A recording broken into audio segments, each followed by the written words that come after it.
사랑해 주님 감사합니다. 오늘 수요 아버지 성경 공부 예배 하나님께서 함께 하심으로 우리 로마서 말씀을 더욱더 배워나갈 때 하나님께서 큰 은혜와 능력 가운데 바로 서 나갈 수 있는 힘을 더하여 주시옵소서. 아버지께서 함께 하실 줄 믿습니다. 주의 종의 입술과 생각과 마음을 주관하시사 온전한 말씀 가운데 모두가 하나 되고 주의 뜻 가운데 나아가게 도와주시옵소서. 함께 하실 주님을 믿사옵고 예수 그리스도의 이름으로 기도드립니다. 아멘.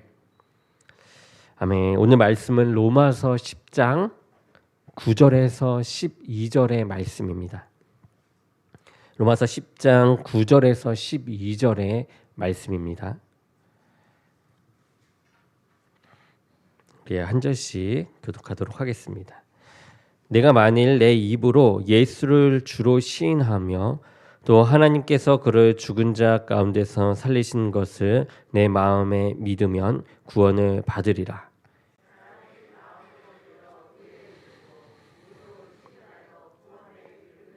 성경에 이르되 누구든지 그를 믿는 자는 부끄러움을 당하지 아니하리라 하니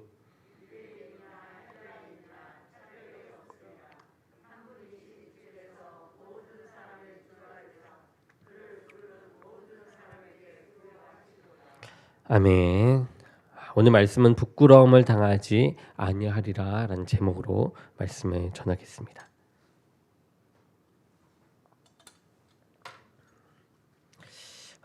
우리가 본 이 로마서 10장 9절은 로마서 8장 30절과 더불어서 로마서에서 가장 중요한 구절 중에 하나입니다. 이 로마서 8장 30절은 우리가 하나님을 믿는다고 할 때 그 믿음의 내용이 무엇인가 그것을 가르쳐 준다고 했죠. 첫 번째로는 우리가 하나님을 알기도 전에 태어나기도 전에 하나님께서 우리를 택정해 주신 것입니다. 또 두 번째는 하나님께서 우리로 하여금 피할 수 없는 그 은혜를 우리에게 주셔서 하나님을 바라보게 해 주신 것이 두 번째고요. 세 번째는 하나님께서 죄와 이 허물뿐인 우리를 의롭다고 인정해 주신 것입니다. 또 네 번째는 하나님께서 우리를 영원한 생명으로 영화롭게 해 주시는 것, 그것이 네 번째인데요. 우리 믿음의 내용이 바로 이것입니다. 로마서 10장 9절은 우리가 예수님을 믿는다고 할 때 그렇다면 어떻게 믿어야 하는지 그것을 일깨워주는 말씀입니다. 우리 함께 로마서 10장 9절을 읽어보도록 하겠습니다. 시작. 내가 만일 내 입으로 예수를 주로 시인하며 또 하나님께서 그를 죽은 자 가운데서 살리신 것을 내 마음에 믿으면 구원을 받으리라. 아멘. 첫째로 예수님을 주로 믿는 것입니다. 이는 예수님을 하나님으로 믿는 것을 의미한다라고 했습니다. 예수님이야말로 이 세상에 무엇으로도 대처할 수 없는 절대자이심을 우리가 인정해 나가야 한다라는 것이죠. 예수님을 믿는다고 하면서 예수님의 이 말씀대로 살지 못하고 또 예수님의 말씀에서 떠나는 경우가 많습니다. 그 이유가 무엇이냐라고 했을 때 예수님의 말씀이 곧 하나님의 말씀, 이 절대불변의 진리, 절대적 판단 기준이라는 사실을 우리가 잃어버리기 때문에 그렇습니다. 이 베드로나 바울이 어떻게 예수 그리스도의 이름을 위해서 자신의 목숨을 그렇게 내던질 수 있었을까요? 예수님께서 하나님이시라는 사실을 마음속 깊이 믿었기 때문에 할 수 있는 희생이었습니다. 그들은 사도들이니까 그렇다라고 칩시다. 이 양화진에 보면 우리가 양화진에 가보면 과거에 우리나라에 왔던 이 선교사들의 이 무덤이 있습니다. 그 옛날 그들이 어떻게 이곳까지 와서 예수님의 이름을 위해 죽을 수 있었을까요? 예수님께서 하나님이시라는 사실을 그들 또한 믿었기 때문이죠. 이 양화진에서 조금 더 가게 되면 이 절두산이 있습니다. 이 절두산에서 죽은 사람들은 비참하게 이 목이 잘려서 한강에 버려졌다고 해요. 그들은 선교사가 아니었습니다. 배우지도 못한 백성과 천민들이었어요. 그들이 예수 그리스도의 이름으로 자신의 이 목숨을 버릴 수 있었던 그 이유는 하나님 때문이라는 사실이죠. 예수님께서 하나님이심을 믿었기 때문에 할 수 있는 모습입니다.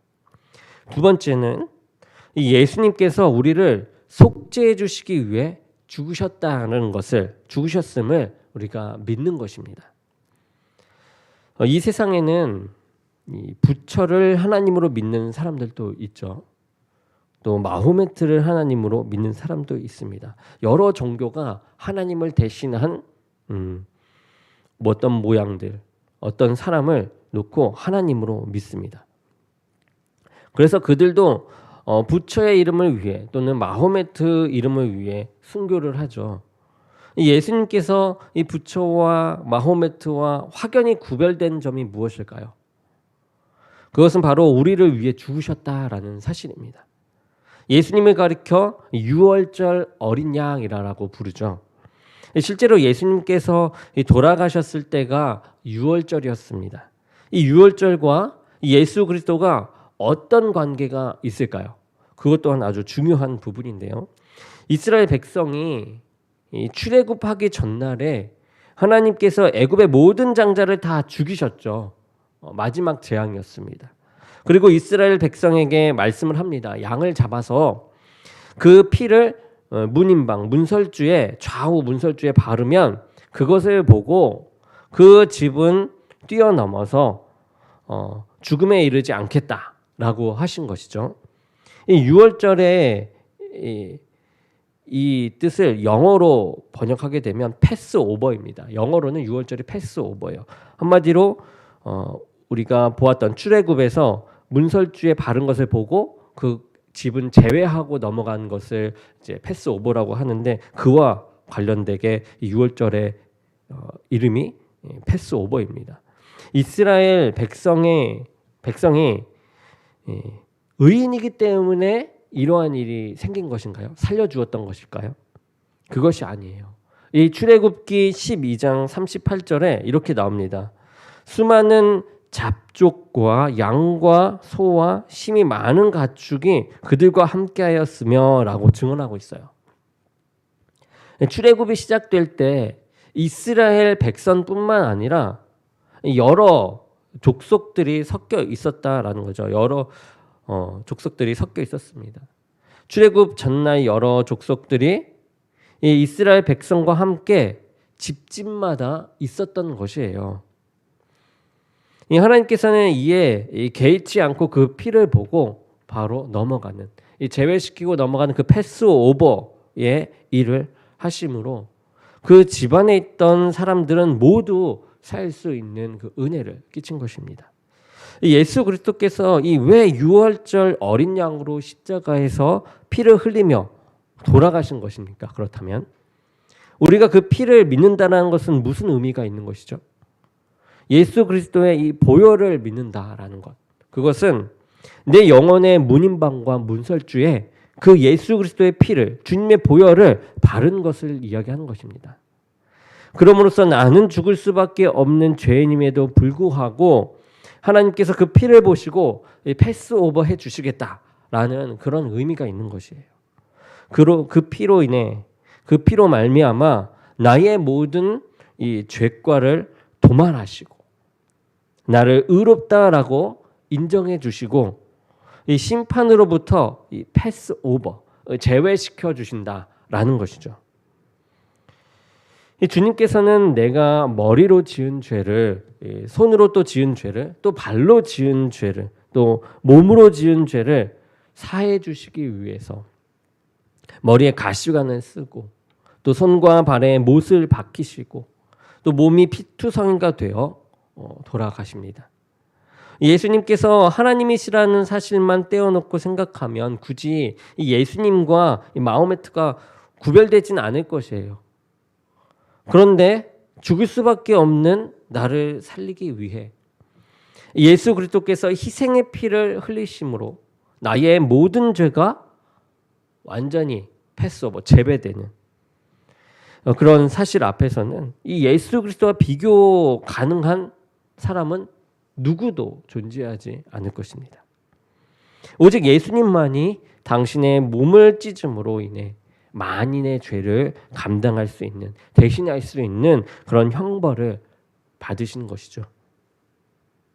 그런데 예수 그리스도께서 그저 돌아가시는 것으로 그쳤다면은 우리의 믿음의 끝은 희생으로 귀결되고 말 것입니다.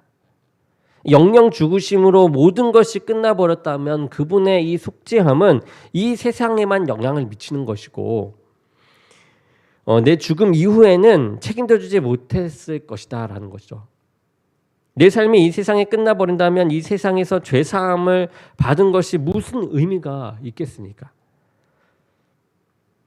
어차피 이 세상에서 우리의 삶이 다 끝난다면 죄인으로 죽으나 의인으로 죽으나 무슨 차이가 있냐라는 것이죠.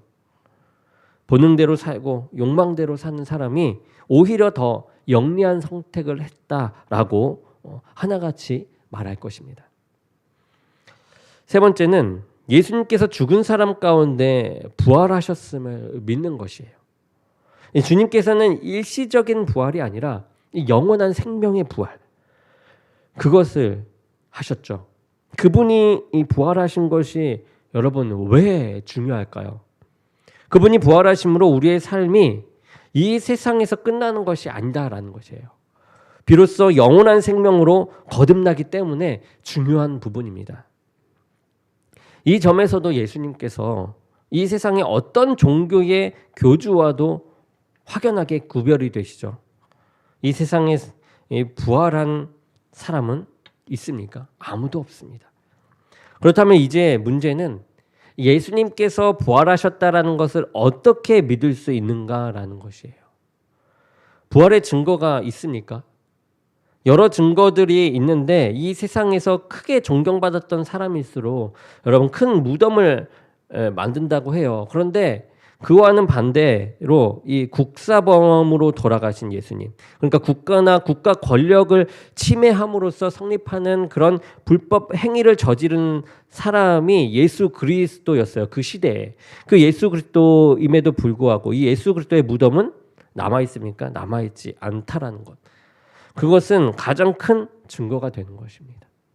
이후 로마가 기독교를 국교로 삼고 이스라엘을 지배하면서 예수님께서 태어나신 곳에 이 교회를 세우게 됩니다.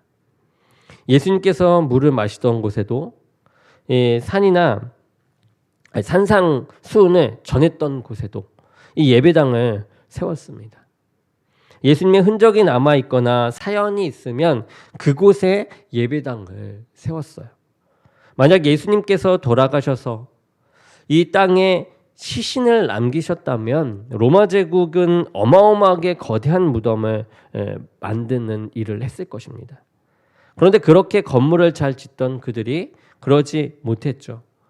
그 무덤 속에 둘 시신이 없었기 때문입니다. 석가모니는 유언으로 자신의 시신을 태우라고 이야기했다 합니다. 그가 마지막으로 가르친 것이 무였는데요. 없을 무의 그 무였는데요.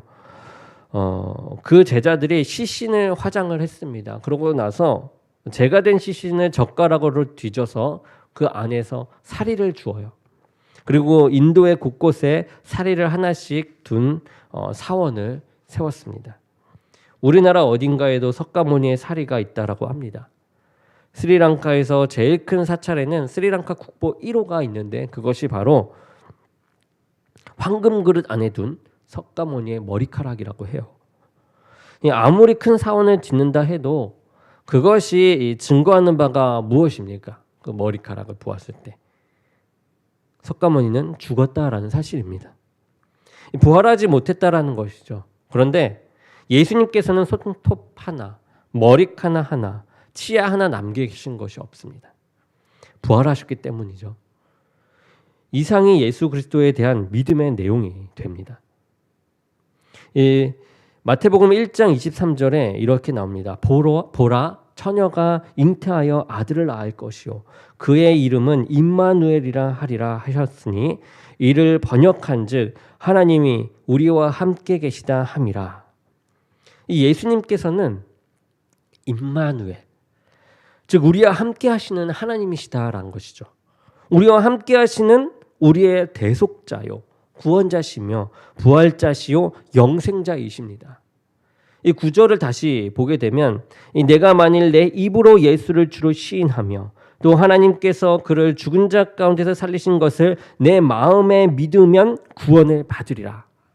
이 예수님께서 하나님이시고 영원한 부활자 되심을 믿게 되면 구원을 얻는다라는 것이죠. 구원을 얻는다라는 것이 무슨 의미입니까? 무엇이에요?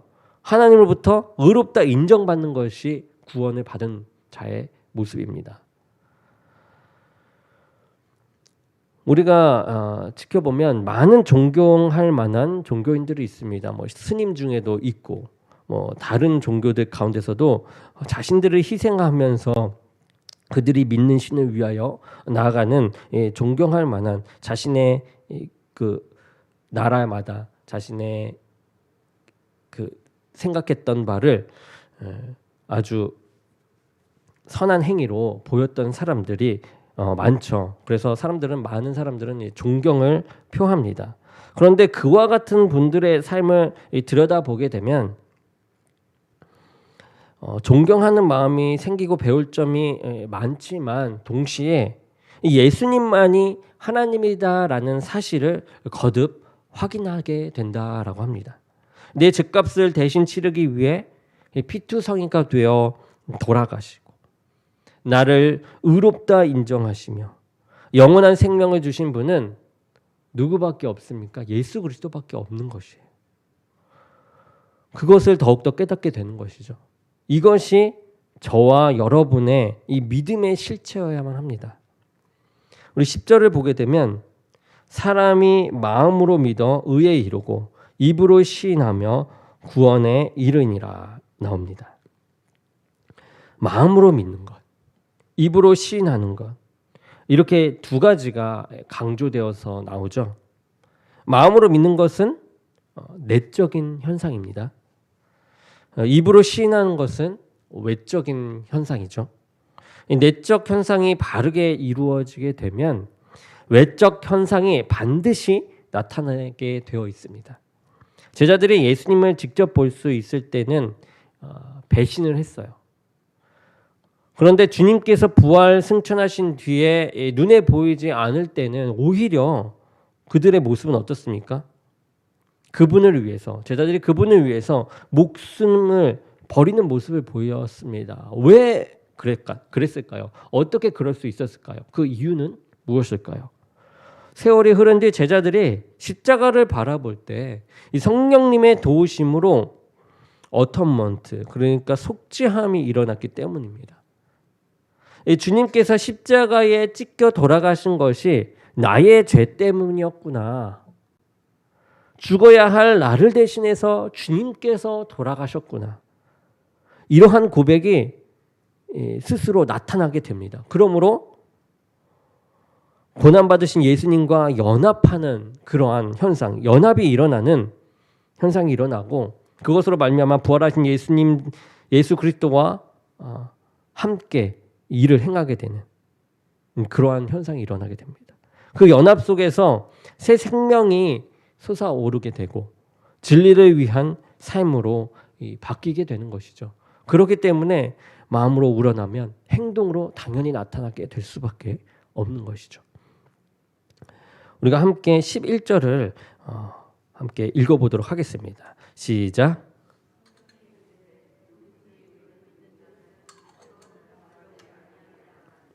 아멘. 이 말씀은 이사야 49장 23절 말씀인 내가 나를 여호와인 줄 알리라 나를 바라는 자는 수치를 당하지 아니하리라 라는 말씀이 있는데요. 그리고 이 요엘 말씀도 있습니다. 요엘 2장 27절 말씀인 그런즉 내가 이스라엘 가운데 있어 너희 하나님 여호와가 되고 다른 이가 없는 줄을 너희가 알 것이라. 내 백성이 영원히 수치를 당하지 아니하리로다를 이제 인용한 말씀이 이사야 49장 23절입니다. 지금 본문 11절 말씀이 이사야 49장 말씀과 요엘 2장의 말씀을 인용한 것이죠. 이 주님께서 수차례에 걸쳐 이 말씀하신 바예요. 주님을 믿음으로 수치를 당하지 않는데 어떤 조건이나 제한이 있습니까? 우리 12절을 또 보겠습니다. 유대인이나 헬라인이나 차별이 없음이라 한 분이신 주님께서 모든 사람의 주가 되사 그를 부르는 모든 사람에게 부요하시도다 라고 나옵니다. 하나님을 아는 유대인이나 이방인인 이 헬라인이나 아무런 차별이 없다고 이렇게 얘기하고 있죠. 지성인이든 살인 강도든 차별이 없습니다. 주님을 믿기만 하면 수치를 당하지 않아요. 주님께서는 모든 사람에게 똑같이 주님이 되어주시고 당신을 부르는 모든 사람에게 풍성한 은혜를 내려 그들을 세워주시기 때문입니다. 어느 목사님의 이야기입니다. 그 목사님이 나아갈 때 그 목사님의 삶을 잘 아는 사람들이 이런 질문을 한다라고 해요. 어떻게 지난 삶을 그렇게 딱 부러지게 청산했느냐. 지난 삶은 이제 일을 하면서 했던 삶이었던 것이죠. 어떻게 그런 일을 청산했냐라고 해요. 그래서 목사님은 자신이 잘났기 때문에 청산할 수 있었던 것이 아니다라고 얘기하면서 자신 속에 속죄함이 일어났기 때문에 청산하고 이렇게 일을 청산하고 목회의 길로 올 수 있었다라고 이야기합니다. 부활하시고 함께 하시는 이 주님의 부요하신 그 은혜가 그 목사님을 붙잡아주고 바르게 인도하셨기 때문에 결정하고 나아갈 수 있었다라는 것이죠. 유대인이나 헬라인이나 주님을 믿는 사람은 부끄러운 일을 당하지 않는다는 말씀을 바꾸어 말하게 되면 유대인이든 헬라인이든 주님을 믿지 않는 사람은 수치를 당하게 된다라는 것이 되겠죠. 나의 죄를 대속해 주신 구원자 예수 그리스도를 바로 믿지 않게 되면 나의 욕심을 위해 예수 그리스도를 이용하는 사람이 되어서 분명 수치를 당하게 마련입니다. 그러나 내가 욕심을 부리지 말아야겠다라고 해서 욕심을 부리지 않고 살아갈 수 있습니까? 그렇지 않아요. 결단한다고 되는 것이 아닙니다. 십자가를 바라볼 때만 가능한 일이에요. 십자가의 그 예수 그리스도께 내 삶의 시선이 고정될 때에만 내가 가졌던 그 욕심이 떠나게 되고 수치를 당하지 않게 되는 것입니다. 이상하게도 이 사회적 무리를 일으키는 고위공직자들을 보게 되면 대개 그리스도인들이 많이 포함되어 있습니다.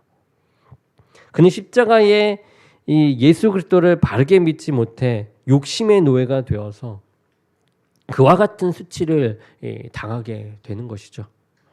그렇게 신문에 오르내리는 사람들을 보게 되면 가슴이 너무 아픈 것은 그를 믿고 따르던 가족들에게조차 부끄러움을 당하게 된다라는 사실 때문입니다.